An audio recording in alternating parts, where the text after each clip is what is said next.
La invitación llegó un martes, deslizada en la conversación con la misma naturalidad con la que se comenta el tiempo. Marcos, mi marido desde hacía 7 años, lo mencionó durante la cena. Un guiso de ternera que había preparado yo misma, su favorito. Mis padres nos han ofrecido su cabaña para el fin de semana, dijo, enrollando un trozo de pan en la salsa sin levantar la vista. Pensaron que nos vendría bien un tiempo a solas, para reconectar. Algo en su voz me hizo detenerme. Marcos y yo no habíamos estado discutiendo. No realmente. Habíamos estado distantes, tal vez, como dos extraños en nuestro chalet adosado en Huesca. Pero la forma en que dijo reconectar sonaba ensayada, como si la hubiera practicado. Es un detalle por su parte, respondí, observándolo con atención. ¿Cuándo habías pensado? Este viernes. Tomó un sorbo de agua. Ya he pedido los días libres en el trabajo. Avisar con 3 días de antelación para un viaje familiar no era propio de Marcos, que planificaba las vacaciones con meses de antelación, con sus hojas de cálculo y todo. Pero asentí, ignorando la punzada de inquietud en mi pecho. Quizás esta espontaneidad era buena. Quizás la necesitábamos.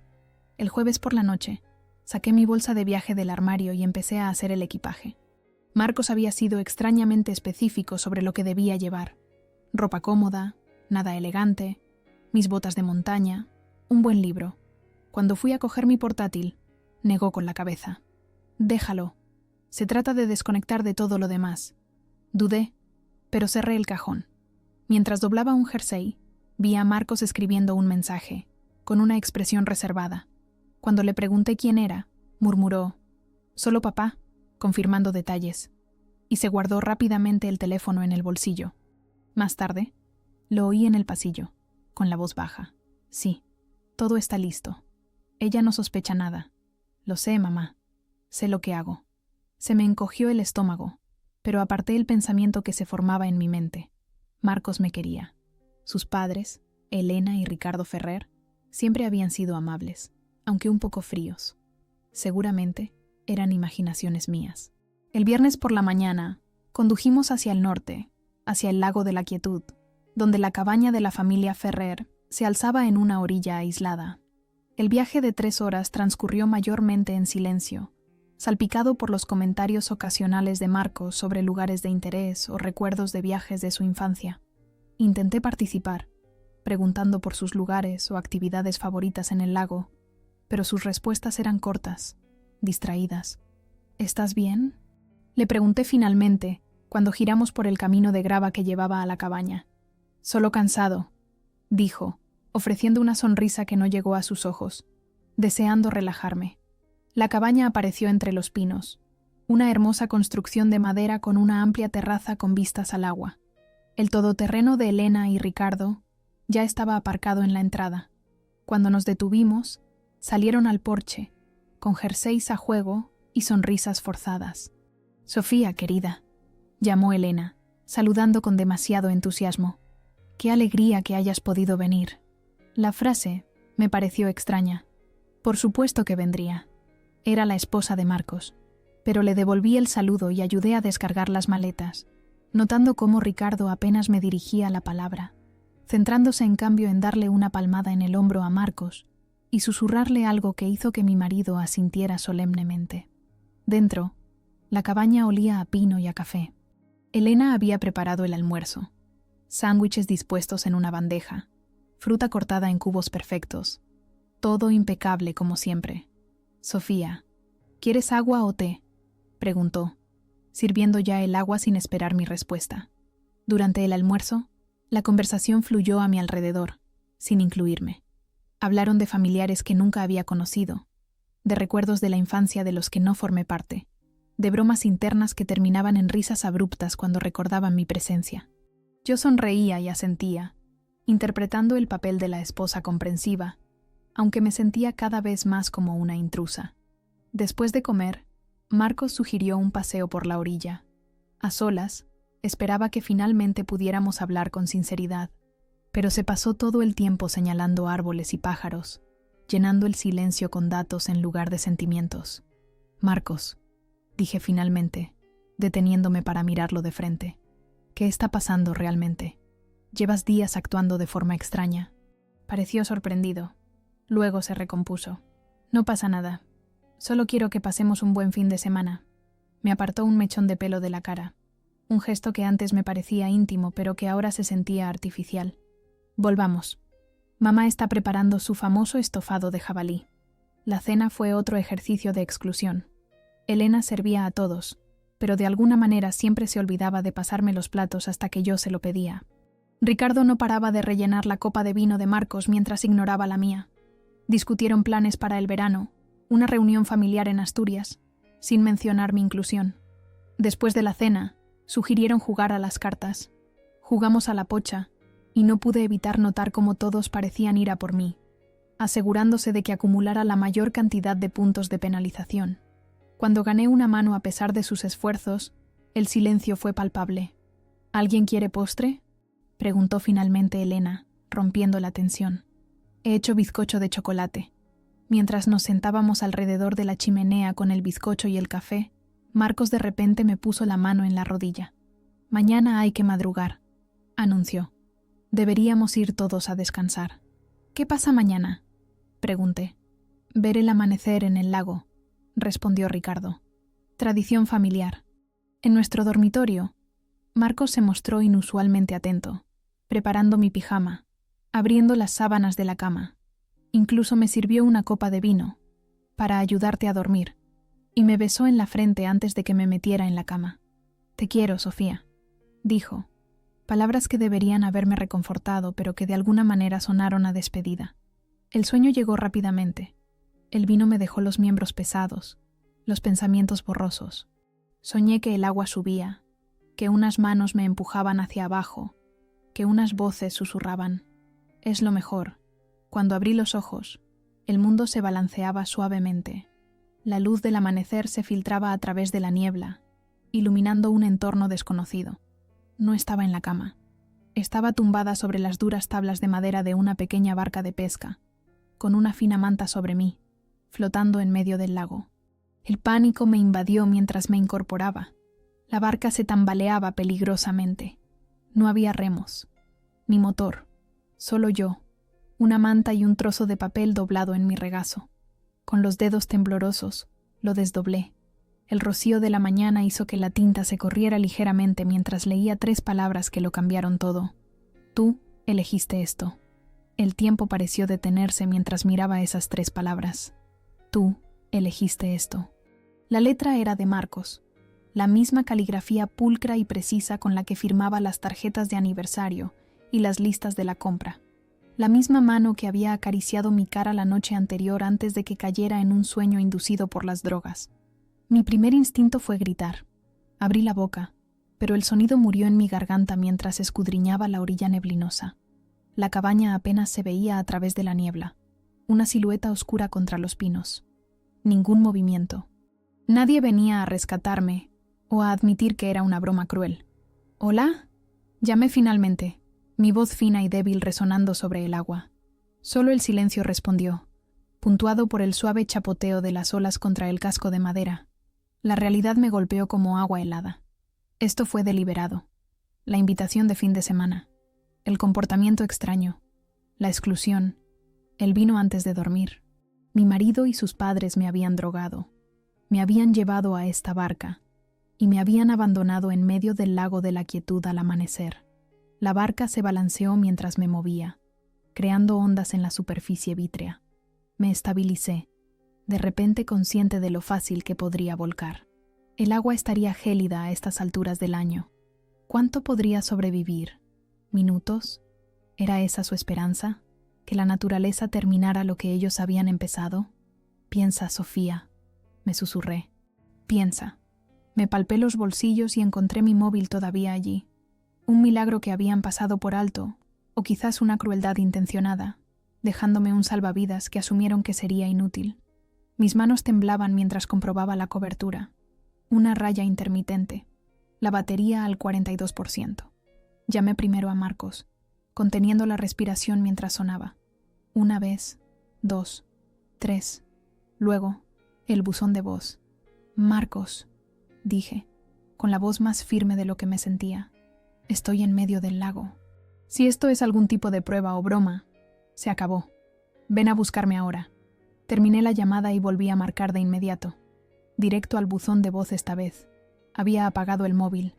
Probé con Elena, luego con Ricardo. Ninguno contestó. La traición me quemaba como ácido en la garganta.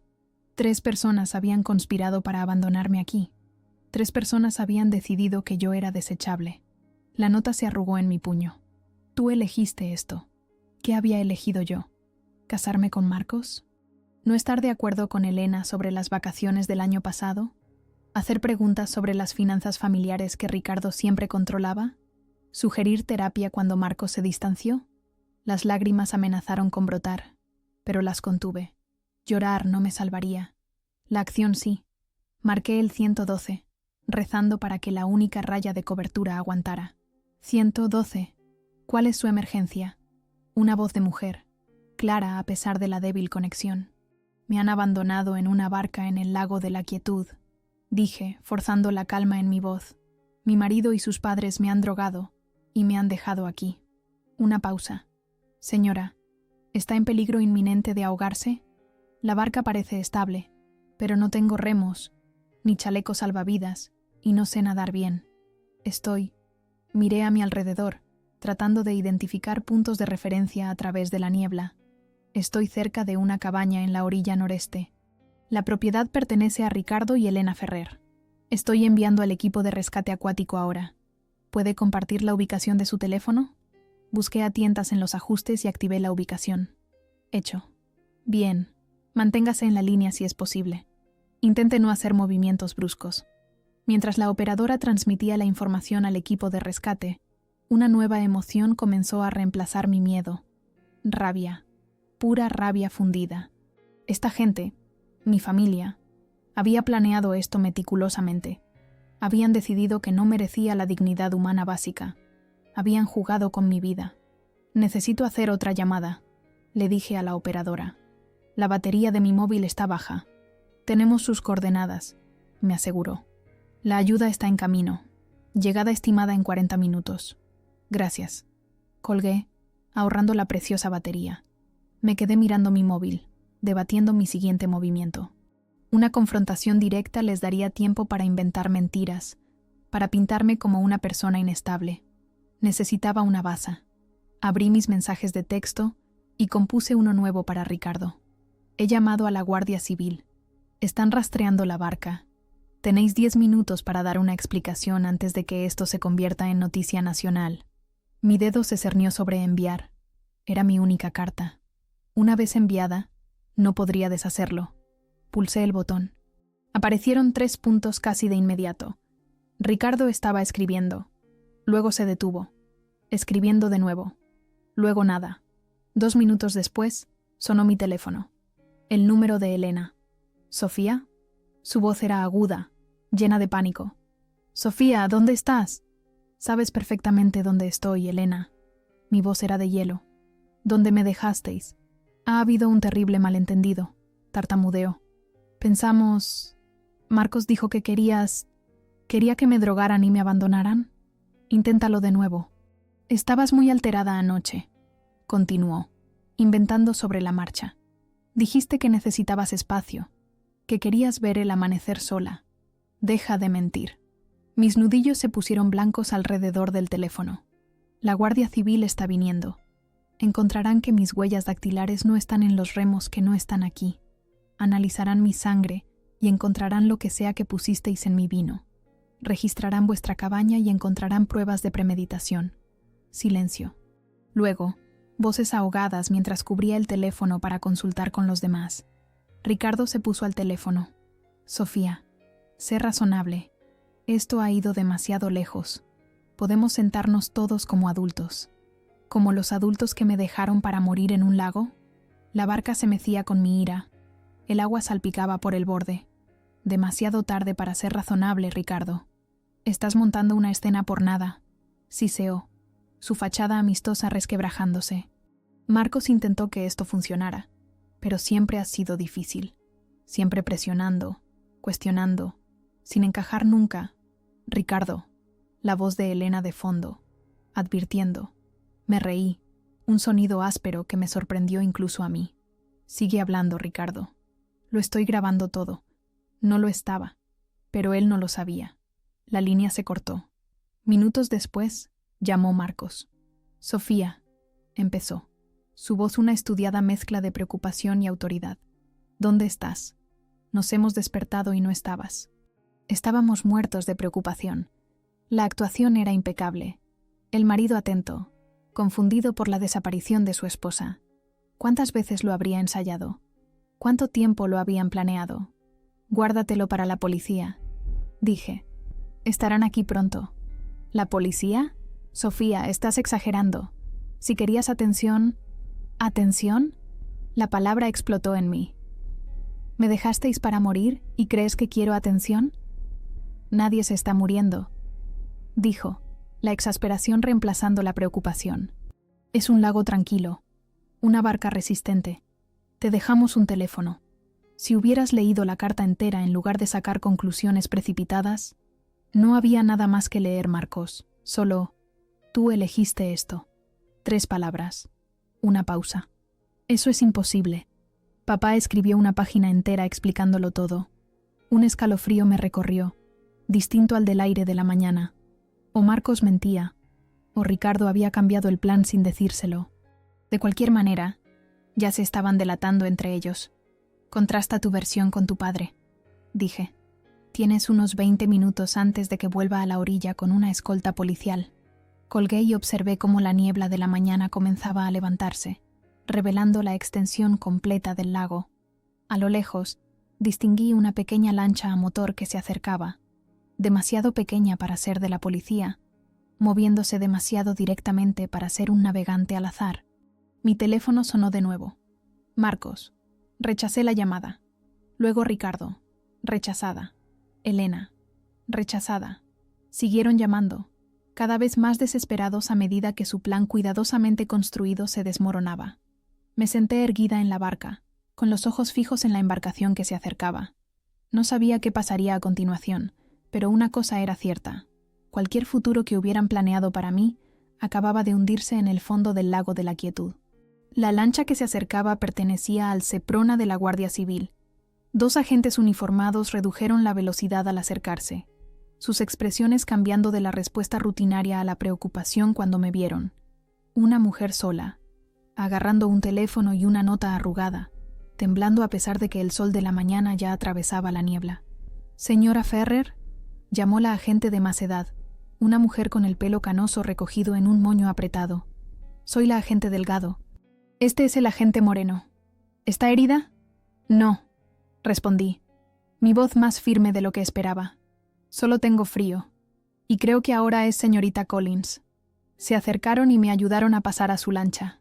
El agente Moreno me echó una manta de emergencia por los hombros mientras la agente Delgado informaba por radio, confirmando que me habían encontrado. «La policía judicial está esperando en el embarcadero», explicó. «Querrán tomarle declaración. Quiero presentar cargos», dije de inmediato. La agente Delgado asintió, su rostro cuidadosamente neutral. «Discutirán las opciones con usted. ¿Quiere que la llevemos a la cabaña de los Ferrer o al puerto deportivo público?» «A la cabaña no», dije rápidamente. «No quiero verlos todavía». El trayecto hasta el puerto deportivo fue breve, pero me dio tiempo a organizar mis pensamientos. Guardé la nota en una bolsa de plástico para pruebas que me proporcionó el agente Moreno y puse mi teléfono en modo avión para conservar la batería y evitar más llamadas de Marcos o sus padres. En el embarcadero, 2 inspectores de la policía judicial esperaban junto a una ambulancia. Insistí en que no necesitaba atención médica, pero la inspectora, una mujer llamada Rivera, sugirió amablemente un análisis de sangre. «Si fue drogada, querremos tener documentación», explicó. «Fortalece su caso». Acepté, permitiendo que los sanitarios me sacaran sangre mientras la inspectora Rivera tomaba mi declaración inicial. Su compañero, el inspector Moreno, fotografió la barca en la que me habían dejado, que la agente Delgado había remolcado. Sin remos, sin chaleco salvavidas, sin equipo de emergencia, señaló, con la voz tensa por una ira profesional. «¿Y no sabe nadar?» «No muy bien», confirmé. «Casi me ahogo de niña. Marcos lo sabe». La pluma de la inspectora Rivera se detuvo. ¿Su marido sabía que le tiene miedo al agua? Sí, nunca lo he ocultado. Algo pasó entre los inspectores. Una mirada que decía que este detalle elevaba la situación de disputa familiar a algo más oscuro. Señora Ferrer. Collins. Corregí de nuevo. Sofía Collins. Ella asintió. Señorita Collins. Necesitamos asegurar la escena en la cabaña. ¿Estaría cómoda esperando aquí mientras lo hacemos? ¿O prefiere venir a la comisaría ahora?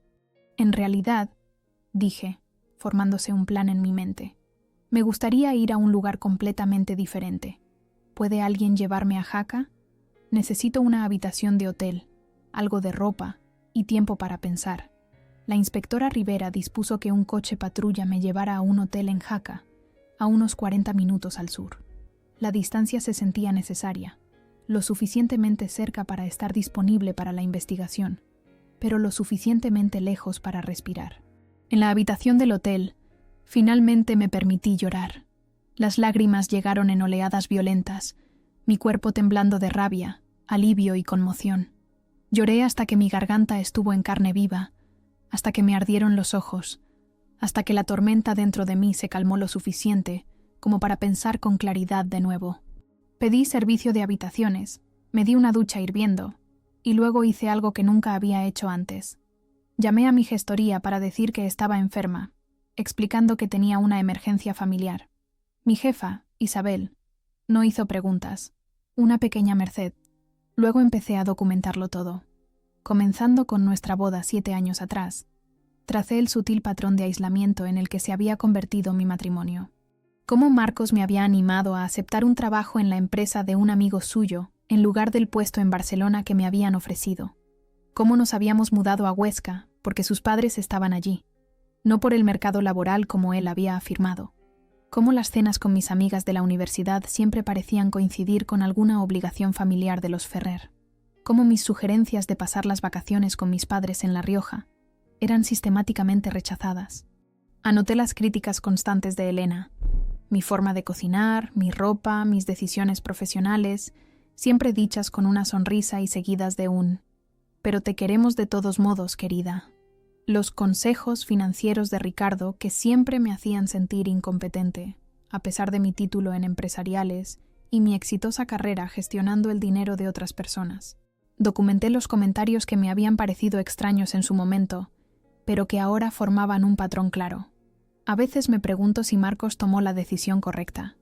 Elena a Ricardo, sin darse cuenta de que yo estaba en la habitación de al lado. Siempre puedes empezar de nuevo. Ricardo a Marcos en Nochebuena, cuando pensaban que yo estaba en la cocina.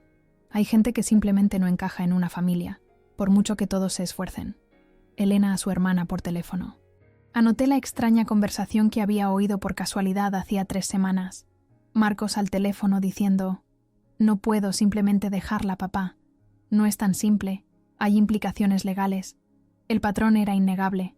Durante al menos 1 año, posiblemente más, los Ferrer habían estado planeando mi salida. La única pregunta era por qué habían elegido un método tan elaborado y arriesgado. ¿Por qué no simplemente divorciarse de mí? Mi teléfono vibró con un mensaje de la inspectora Rivera. La familia Ferrer afirma que tenías tendencias suicidas, que dejaste una nota diciendo que necesitabas espacio y que tomaste la barca voluntariamente. El análisis de sangre será crucial. El juez ha aprobado la orden de registro de la cabaña. Las piezas encajaron. Si me hubiera ahogado, habría parecido un suicidio. El marido afligido encontrando una nota de despedida.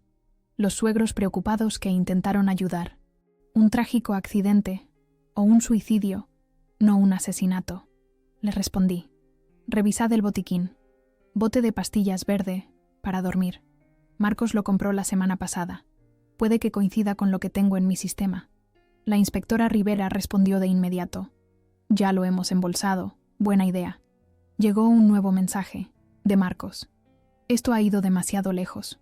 Por favor, vuelve a casa para que podamos hablar. No respondí. En su lugar, llamé a mi compañera de piso de la universidad, Emilia, ahora socia en un bufete de abogados en Huesca. Necesito una abogada especializada en violencia doméstica e intento de asesinato, dije cuando contestó. Emilia no titubeó. Te pongo en contacto con Catalina Puertas, la mejor abogada penalista de Aragón. ¿Qué demonios ha pasado, Sofía? Le di la versión resumida, mi voz desapegada como si estuviera describiendo un caso de estudio, no mi vida. «Dios santo», respiró Emilia cuando terminé. «Quédate donde estás. Voy a verte». «No», dije con firmeza. «Necesito hacer esto sola ahora mismo. Pero necesito otro favor. ¿Puedes enviar a alguien a vigilar la cabaña? No de forma obvia. No quiero que sepan que están siendo observados. Pero necesito saber si intentan salir de la región». Emilia dudó, luego aceptó. «Mi bufete tiene un consultor de seguridad. Haré algunas llamadas». Pasé el resto del día construyendo meticulosamente mi caso. Saqué extractos bancarios que mostraban retiradas inusuales de nuestra cuenta conjunta durante el último mes. Hice capturas de pantalla del contrato de alquiler de la cabaña a mi nombre, no al de Ricardo, lo que me hacía técnicamente responsable de cualquier cosa que ocurriera allí. Descargué nuestros registros telefónicos, destacando el aumento de llamadas entre Marcos y sus padres en las últimas semanas. Por la noche, ya había hablado con Catalina Puertas, quien ya había sido informada por los inspectores. Su voz era de acero envuelto en seda. «Están improvisando», me dijo. «El padre admitió haber escrito una nota diferente a la que recibiste, afirmando que debiste haberla extraviado. La madre está de repente preocupada por tu historial de salud mental, que convenientemente no está documentado porque, según ella, te negaste a recibir tratamiento». «¿Y Marcos?», pregunté temiendo la respuesta. «Debatido entre la lealtad a sus padres y la autopreservación», dijo Catalina. «Ha sugerido que podrías haber estado sonámbula debido a la medicación que insististe en tomar». Me reí amargamente. «No tomo pastillas para dormir. Nunca he tomado pastillas para dormir. El análisis de sangre lo confirmará», me aseguró. «Los resultados preliminares deberían estar listos mañana». Esa noche, sola en mi habitación de hotel, me di cuenta de que los Ferrer habían calculado mal fundamentalmente. Habían pasado años diciéndome que yo era menos competente, menos valiosa, menos familia. Se habían convencido de que era débil. Pero mientras organizaba pruebas, hacía llamadas y construía mi caso, reconocí la verdad que habían intentado hundir junto conmigo en ese lago. No era débil, era una superviviente. Y las supervivientes saben cómo nadar contracorriente. Los resultados del análisis de sangre llegaron a la mañana siguiente, confirmando lo que ya sabía. Trazas de zolpidem, un somnífero de prescripción médica, en mi sistema a niveles consistentes con una sedación deliberada, no con un uso terapéutico. Las huellas de Marcos estaban en el bote de pastillas, pero las mías no estaban por ninguna parte. La nota de la barca solo tenía sus huellas y las de Ricardo, ninguna mía. La inspectora Rivera llamó con una actualización. «Los hemos interrogado por separado. Sus versiones no coinciden. El padre afirma que la nota explicaba que necesitabas tiempo a solas, pero que volverías. La madre dice que llevabas meses amenazando con irte.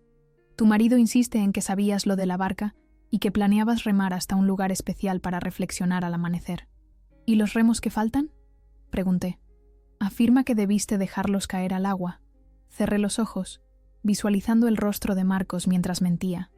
El mismo rostro que me había sonreído en las cenas, que se había reído conmigo en las vacaciones, que había dormido a mi lado durante 7 años. El rostro de un extraño ahora. «Tenemos suficiente para presentar cargos», continuó la inspectora Rivera. «Pero la fiscal quiere hablar contigo sobre las opciones». La fiscal del distrito, Carolina Maxwell, era una mujer esbelta de unos 50 años con ojos astutos y reputación de dureza. En su despacho, rodeada de libros de derecho y con decoraciones enmarcadas, expuso la situación sin rodeos. «La familia Ferrer tiene muchos contactos en Huesca. Ricardo preside el patronato del hospital. Elena dirige 3 fundaciones benéficas. La empresa de Marcos gestiona las inversiones de la mitad del ayuntamiento. Un juicio público sería complicado, prolongado, y, siendo sincera, no hay garantía de que termine en una condena. Intentaron matarme», dije en voz baja. «Pusieron en peligro tu vida», corrigió. «Probar la intención de matar es diferente a probar la imprudencia temeraria. Los jurados son impredecibles, especialmente con figuras respetadas de la comunidad. Así que se van de rositas, continúan con sus vidas mientras yo reconstruyo la mía desde cero». La fiscal Maxwell se inclinó hacia adelante. «No he dicho eso. Sugiero que consideremos todos los ángulos. A veces la justicia se ve diferente de lo que esperamos. Propuso un acuerdo. No habría cargos penales si los Ferrer aceptaban una restitución económica, un divorcio limpio con condiciones favorables para mí y acuerdos de confidencialidad legalmente vinculantes que les impidieran hablar mal de mí públicamente.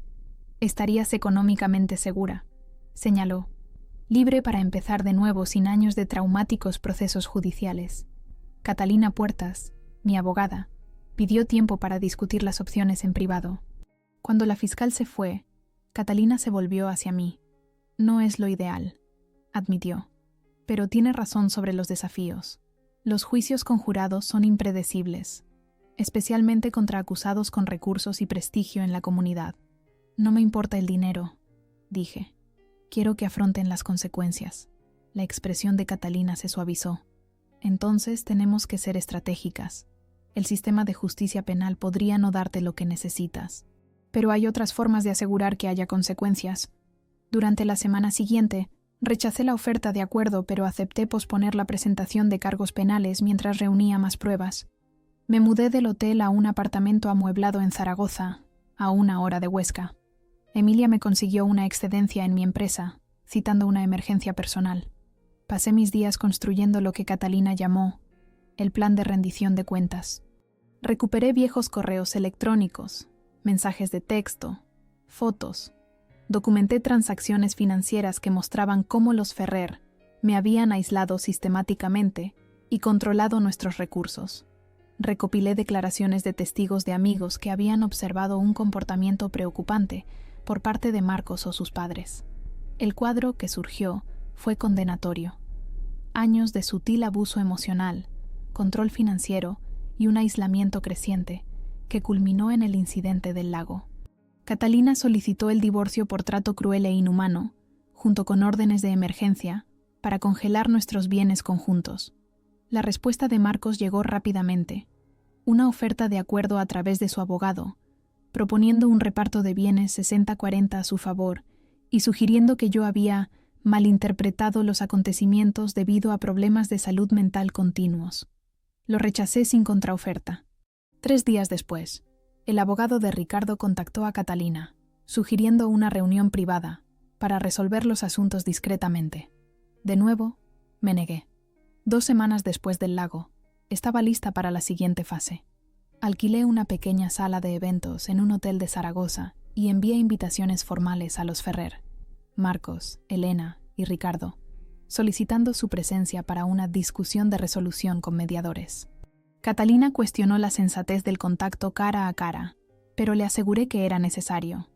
Necesitan verme, le expliqué. No como una víctima, sino como alguien que sobrevivió a su complot.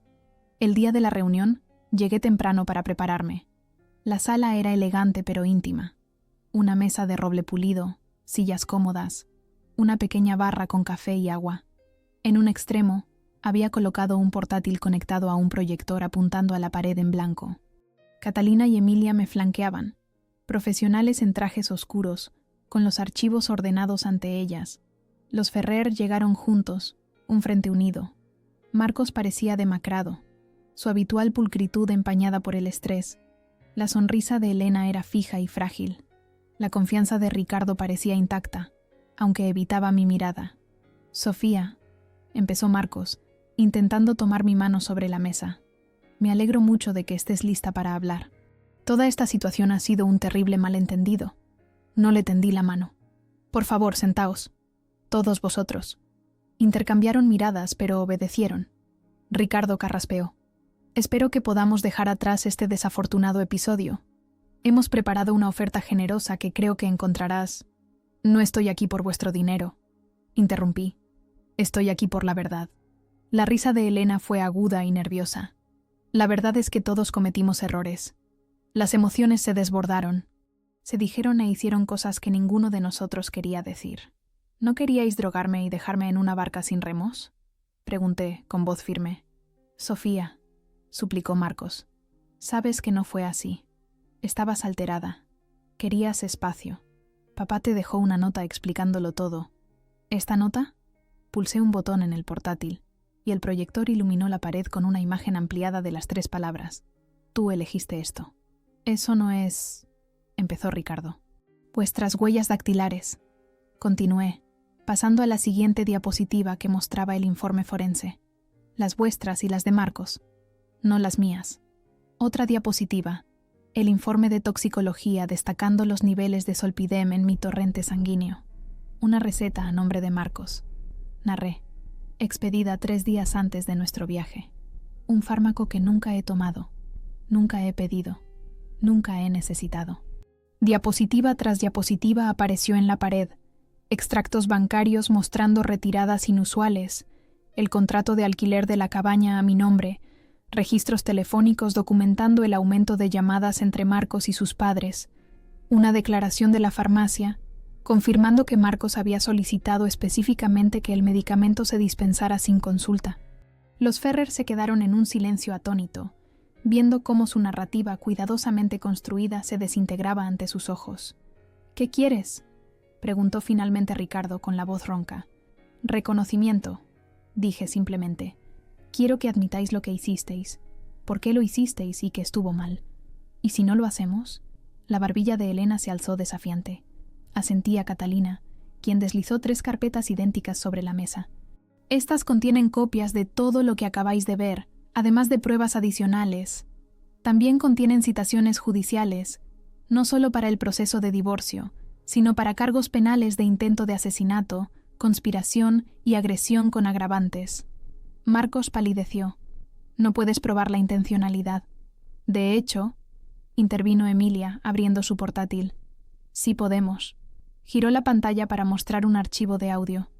«Esto es de tu llamada a tu padre la noche antes del viaje al lago, la que discutisteis sobre asegurarse de que parezca accidental y tener coartadas listas. Era un farol.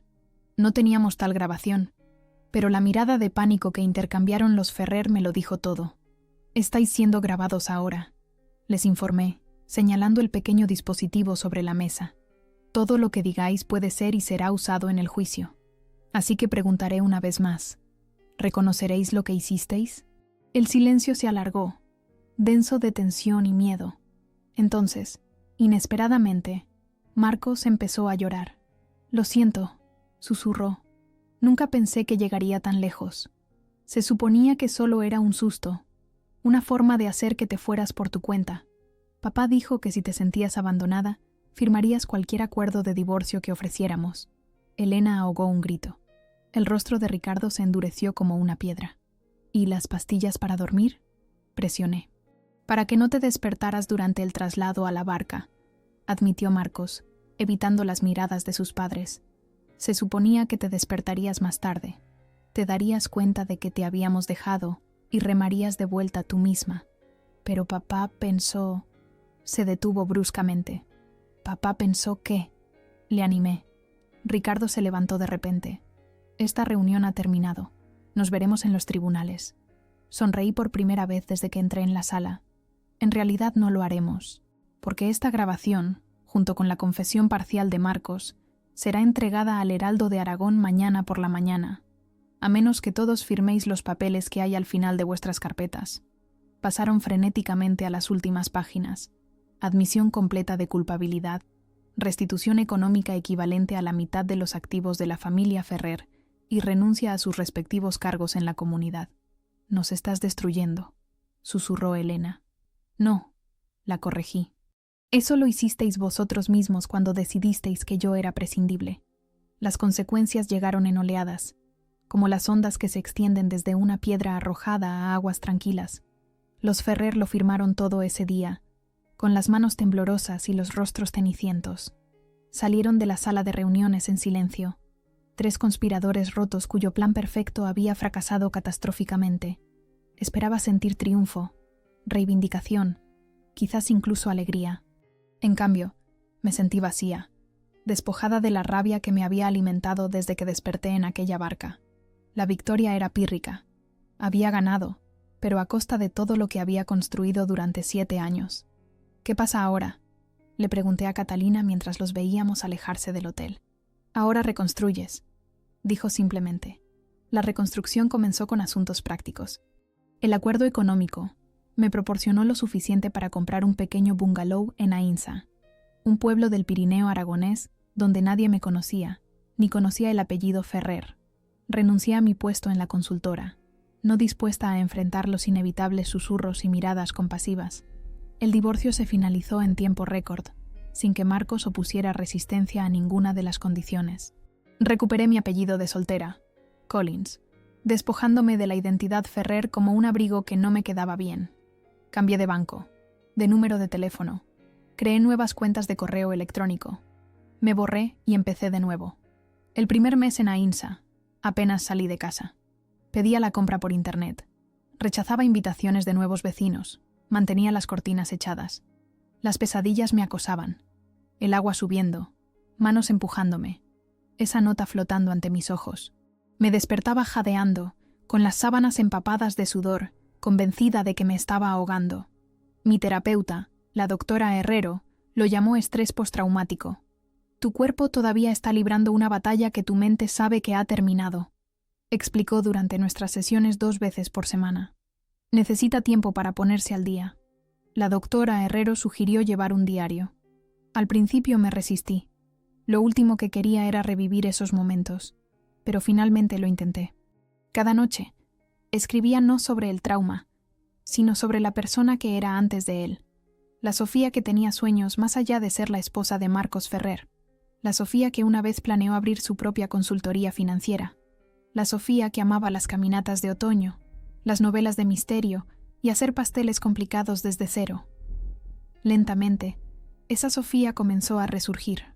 En mi tercer mes en AINSA, me uní a un huerto comunitario, cuidando una pequeña parcela de hierbas y verduras. Había algo sanador en sacar vida de la tierra, en crear algo que nutría en lugar de destruir. Allí conocí a Manuela, una viuda de 80 años con manos nudosas y ojos agudos que me enseñó a identificar insectos beneficiosos y a detectar plagas antes de que se extendieran. «Tienes buen instinto», me dijo una tarde mientras recogíamos albahaca. «Sabes qué cuidar y qué cortar». En mi cuarto mes, me ofrecí como voluntaria en la biblioteca local, ayudando con su programa de educación financiera. Enseñar a otros a gestionar el dinero, a reconocer las señales de alerta financieras, a protegerse del abuso económico, le dio un propósito a mi dolor. Nunca compartí mi historia explícitamente, pero a veces, al trabajar con una mujer cuyo marido controlaba cada céntimo o cuya pareja menospreciaba sus decisiones financieras, veía el reconocimiento en sus ojos. Un entendimiento silencioso pasaba entre nosotras. Lo sé, te veo, no estás sola. En mi quinto mes, me uní a un club de remo en el río Cinca. La primera vez que me acerqué a las piraguas, el corazón se me aceleró tanto que casi me doy la vuelta. Pero la capitana del club, Maya, una ex suplente olímpica con una paciencia infinita, se quedó a mi lado. «Vamos a tu ritmo», me aseguró. «Hoy solo tocamos el agua. Mañana quizás nos sentemos en la piragua. La semana que viene, tal vez cojamos los remos». Tardé 3 semanas en poder sentarme en una piragua sin pánico. Otras 2 antes de poder remar. La primera vez que me deslicé sobre el agua por mi propia fuerza, las lágrimas me corrieron por la cara, no de miedo, sino de triunfo. Había reclamado algo que los Ferrer habían intentado usar en mi contra. En mi 6º mes, recibí una llamada de Emilia. «Ricardo Ferrer ha dimitido hoy del patronato del hospital», informó. Citó razones personales. Elena también deja sus fundaciones. ¿Y Marcos?, pregunté, sorprendida de lo poco que su nombre me afectaba ahora. Su empresa le pidió que se tomara una excedencia indefinida después de que varios clientes retiraran sus carteras. Al parecer, la noticia corrió a pesar de los acuerdos de confidencialidad. No sentí satisfacción, solo una vaga tristeza por las personas cuyas vidas eran daños colaterales, los pacientes del hospital, que se beneficiaban de la recaudación de fondos de Ricardo, las causas que apoyaban las fundaciones de Elena, los empleados de la empresa de Marcos, que enfrentaban la incertidumbre. «La verdad encuentra su camino a la superficie», dije, pensando en cómo mi propia verdad casi había sido ahogada. En mi 7º mes, empecé a escribir, no unas memorias, no estaba lista para ver mi trauma impreso, sino un relato de ficción sobre el abuso financiero disfrazado de amor. Lo llamé El libro mayor, contando la historia de una contable que descubre que su marido la ha estado manipulando sistemáticamente sobre el dinero durante años. La protagonista no acaba en una barca, pero sí se encuentra varada en su propia vida, obligada a reconstruir desde cero. Escribía por las mañanas antes del voluntariado, por las tardes después de remar. Las palabras fluían, no en un torrente, sino en un flujo constante, purificador. Envié el manuscrito terminado a una pequeña editorial de Barcelona bajo un seudónimo, Elisa Aguas, un guiño al lago que casi me había reclamado. En mi 8º mes, el Refugio de Mujeres local me invitó a hablar en una recaudación de fondos. Había estado donando los ingresos de mis talleres de educación financiera y había desarrollado una relación con la directora, Jimena Valdés. Acepté, pero estipulé que no compartiría mi historia personal. La noche del evento, me paré en el podio mirando los rostros expectantes. Había preparado una charla técnica sobre independencia financiera, con diapositivas y folletos. Pero al empezar a hablar, surgieron otras palabras. La seguridad se ve diferente para cada persona, dije. Para algunos, son cerraduras en las puertas y sistemas de seguridad. Para otros, es la estabilidad financiera, saber que puedes irte si lo necesitas. Para muchos, en esta sala, es la libertad de la persona que se suponía que más te quería. No les hablé de la barca, ni de la nota, ni de los Ferrer. En cambio, les hablé de la reconstrucción, de los huertos comunitarios y los clubes de remo, y las contables de ficción que encontraban el camino de vuelta a sí mismas. Después de la charla, una fila de mujeres esperó para hablar conmigo. Una por una, compartieron fragmentos de sus historias, no los detalles del abuso, sino los momentos de recuperación. El primer trabajo después de irse, el apartamento con solo su nombre en el contrato de alquiler, la noche que durmieron sin miedo. ¿Cómo supiste que estabas realmente bien?, preguntó la última mujer, su voz apenas un susurro. Consideré la pregunta con cuidado. No estoy segura de que alguna vez sepamos que estamos realmente bien, respondí. Pero una mañana me di cuenta de que había pasado un día entero sin pensar en lo que pasó. La semana siguiente fueron 2 días. Ahora, a veces, es una semana entera. Así es como funciona la curación. No de una vez, sino en momentos de paz que se expanden. En mi 9º mes, el libro mayor fue aceptado para su publicación. La editora, Noemí Sanz, llamó personalmente para dar la noticia. El viaje de tu protagonista resonó profundamente con nuestros lectores, explicó. Hay algo universal en su recuperación de sí misma. En mi 10º mes, amplié mi parcela en el huerto para incluir flores, dalias, cinias y girasoles, flores brillantes que giraban sus caras hacia la luz. Empecé a practicar piragüismo además del remo, descubriendo que prefería la capacidad de respuesta de la embarcación más pequeña, la conexión íntima entre mis movimientos y la reacción del agua.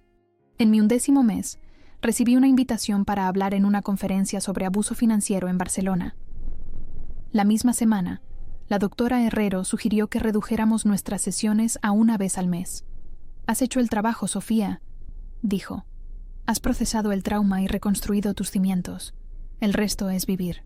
En mi 12º mes, 1 año completo desde el lago, volví a Huesca. No para enfrentarme a los Ferrer o revisitar la cabaña, sino para tomar un café con Emilia, para dar las gracias a Catalina en persona, para cerrar el círculo correctamente. Al entrar en los límites de la ciudad, esperaba que la ansiedad me abrumara. En cambio, sentí una fuerza tranquila, la certeza de que cualquier cosa que me esperara, ya fuera ver a Marcos en una esquina o pasar por delante de la casa de Ricardo y Elena, podría enfrentarla sin ahogarme.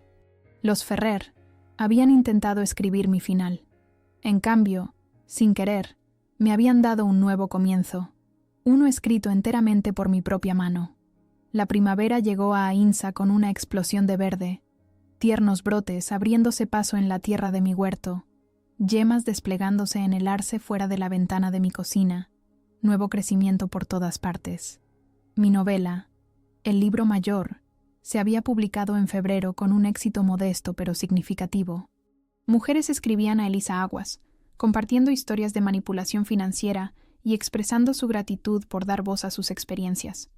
Respondí a cada carta personalmente, cuidando de mantener mi seudónimo mientras ofrecía una conexión genuina. Mis conferencias se habían expandido más allá de Aragón, Barcelona, Bilbao, incluso Madrid, pero siempre volvía a mi bungalow, a mi huerto, al río que me había enseñado a moverme con la corriente en lugar de contra ella. Había encontrado, si no la felicidad en el sentido de cuento de hadas, sí el contento en el ritmo tranquilo de una vida que había construido yo misma. El paquete llegó un martes de abril, entregado por un mensajero que necesitaba mi firma. El sobre Manila no tenía remitente, solo mi nombre y dirección escritos a máquina en una etiqueta blanca e impecable. Firmé con leve curiosidad, asumiendo que estaba relacionado con el libro o quizás documentos de Catalina sobre la disolución final de las cuentas conjuntas que habían quedado pendientes tras el divorcio. Dentro había un sobre más pequeño, de color crema, papelería cara, sellado con lacre, sin nombre, sin dirección, nada que indicara su origen. Lo llevé a mi jardín, sentándome en el banco bajo el manzano silvestre ahora cargado de flores rosadas. Abrirlo dentro de la casa me pareció incorrecto, como si pudiera contaminar el santuario que había creado. El sello se rompió con un crujido satisfactorio. Dentro había una sola hoja del mismo papel crema, doblada en 3. Mis manos estaban firmes mientras la desdoblaba, preparada para cualquier cosa. Amenazas legales, acusaciones, quizás incluso otro intento de manipulación.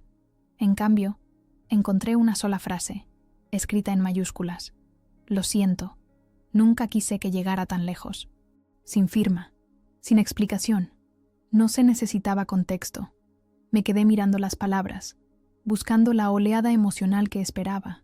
Ira, quizás, o reivindicación, o incluso el temor de que se hubiera restablecido el contacto. Pero me sentí extrañamente desapegada, como si leyera sobre un personaje en la historia de otra persona. ¿Quién lo había enviado? Marcos parecía el candidato más probable. Su confesión parcial en aquella sala de reuniones del hotel había sugerido reticencia, si no remordimiento. Elena era demasiado orgullosa, demasiado convencida de su propia rectitud. Ricardo, demasiado calculador para admitir un error sin una ventaja estratégica. ¿Importaba? La disculpa no era para mí, era para el remitente. Un intento de absolución, una forma de aliviar una conciencia atormentada, quizás incluso un paso hacia la redención. No se pedía mi perdón, no se buscaba mi reconocimiento. Era un mensaje lanzado al vacío, una confesión susurrada en la oscuridad. Doblé la nota con cuidado y volví a mi cocina, donde guardaba una caja de madera en un estante alto. Dentro estaban los pocos restos tangibles de ese capítulo de mi vida. La nota original de la barca en su bolsa de pruebas, la sentencia de divorcio, una memoria USB con copias de todas las pruebas que Catalina y yo habíamos recopilado. Coloqué la nueva nota dentro, cerré la caja y la devolví a su estante. Esa noche, llamé a la doctora Herrero y le describí la carta y mi reacción. ¿Qué sacas en claro de tu respuesta?, preguntó después de escuchar atentamente. Creo que... Hice una pausa, buscando las palabras adecuadas.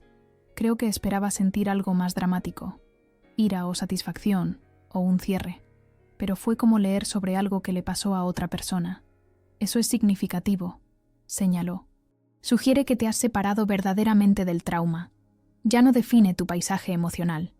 ¿Eso es curación?, me pregunté en voz alta. Casi parece indiferencia. Indiferencia no es la palabra correcta, corrigió suavemente. Te importó lo suficiente como para conservar la nota, para llamarme por ello. Yo lo llamaría perspectiva.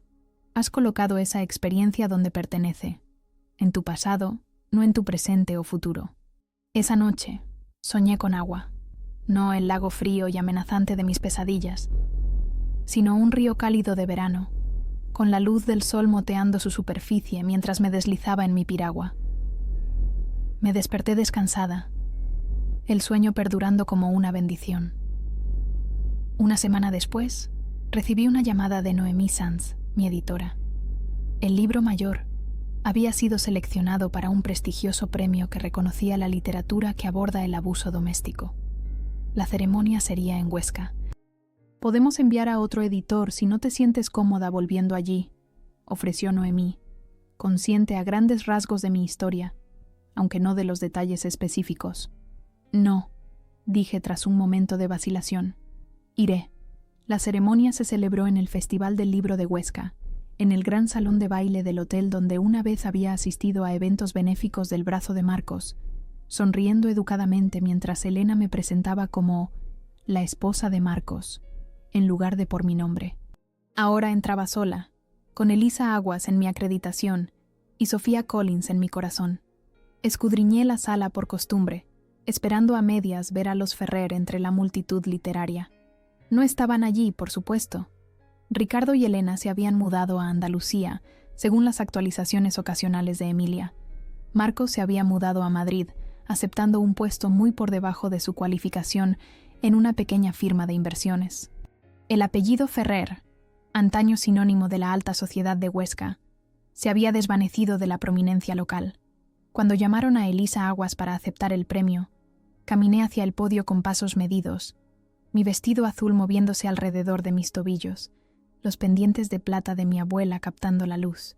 El aplauso fue genuino, el reconocimiento significativo no para mi ego, sino para el tema que el libro iluminaba. El libro mayor es ficción, comencé, pero el abuso financiero que describe es demasiado real. Miles de personas, principalmente mujeres, se encuentran controladas, manipuladas y atrapadas a través del dinero. Les confiscan sus nóminas, controlan sus gastos, critican sus decisiones financieras hasta que dudan de sí mismas por completo. Hablé durante exactamente 5 minutos, agradeciendo al comité, a mi editora, a los lectores que habían compartido sus historias. No mencioné mi conexión personal con el material. Elisa Aguas no era Sofía Collins.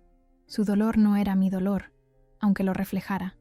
Después de la ceremonia, una mujer se me acercó, con los ojos brillantes por lágrimas no derramadas. «Tu libro me salvó la vida», dijo simplemente. «Yo era exactamente como tu protagonista, exitosa en el papel, pero completamente controlada en casa. Leer su historia me dio el valor para irme. Me alegro mucho», dije, sintiéndolo con cada fibra de mi ser. «¿Y ahora qué harás?». Ella sonrió, una sonrisa real que llegó a sus ojos. «De todo, cualquier cosa, lo que yo elija». Volviendo a mi hotel esa noche, pasé por el edificio de oficinas donde había estado la empresa de Marcos.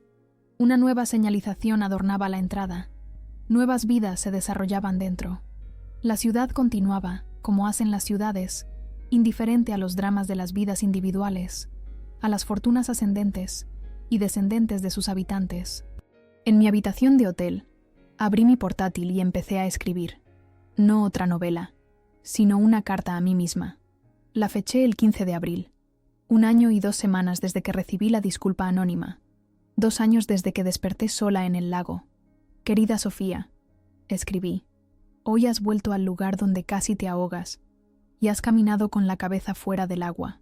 Hoy has hablado con tu propia voz, aunque bajo otro nombre, y la gente ha escuchado. Hoy has ayudado a otra persona a encontrar su camino a la orilla».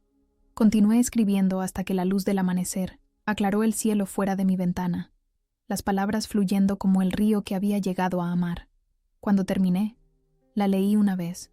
Luego la adjunté a un correo electrónico dirigido a mí misma con el asunto, para abrir en el aniversario del lago, si es necesario, pero sospechaba que no lo necesitaría. La carta era menos un salvavidas y más un hito, prueba de la distancia recorrida, del crecimiento alcanzado, de la fuerza recuperada. Antes de dejar el hotel, caminé hasta la orilla. El lago de la quietud se extendía ante mí, vasto y azul, con pequeñas olas danzando con la brisa de la mañana. Me paré en la barandilla, respirando profundamente, dejando que el olor del agua y el viento llenara mis pulmones. Una joven pasó corriendo, luego se dio la vuelta. «Perdona», dijo, un poco sin aliento. «¿Eres Elisa Aguas? ¿La autora?». Sonreí. «A veces», pareció confundida. Luego se rió. «Supongo que todos somos alguien diferente a veces, ¿no? Bueno, solo quería darte las gracias. Tu libro significó mucho para mí». «De nada», respondí. «¿Cómo te llamas?» «Emilia», dijo, extendiendo la mano. «Emilia Sanz. No mi Emilia. No nadie de mi pasado. Solo una joven en su carrera matutina que había encontrado significado en las palabras que yo había escrito. Encantada de conocerte, Emilia Sanz», dije, estrechando su mano. «Soy Sofía, Sofía Collins». Fue la primera vez que me presenté con mi nombre real en un evento literario. No calculado, no planeado, solo el surgimiento natural de un yo que ya no necesitaba ocultar. Emilia continuó su carrera, y yo volví a mirar el lago. El agua que una vez había sido un arma en mi contra, ahora aparecía como lo que realmente era, ni malévolo ni benigno, simplemente una fuerza natural, hermosa e indiferente. Metí la mano en el bolsillo y saqué un pequeño objeto que había traído conmigo desde Ainsa, la llave de la caja de madera que contenía las notas y los documentos. La había traído por impulso, sin saber qué pretendía hacer con ella. Ahora, mirando la vasta extensión de agua, lo supe. Con un movimiento fluido, arrojé la llave lejos, hacia el lago. Desapareció con apenas un chapoteo, reclamada por las profundidades. Ya no necesitaba cerraduras, no necesitaba pruebas ni recordatorios ni salvaguardas contra el olvido. El pasado me había moldeado, pero ya no me definía. Había elegido seguir adelante, no porque alguien me hubiera arrojado a la corriente, sino porque había aprendido a nadar. El autor anónimo de la carta tenía parte de razón. Yo había elegido esto. No el abandono, no la traición, no el intento de borrarme, pero había elegido lo que vino después: la reconstrucción, el crecimiento, la eventual paz. Al alejarme del lago, susurré unas palabras destinadas solo para mí. Sí, yo elegí esto. Elegí no hundirme.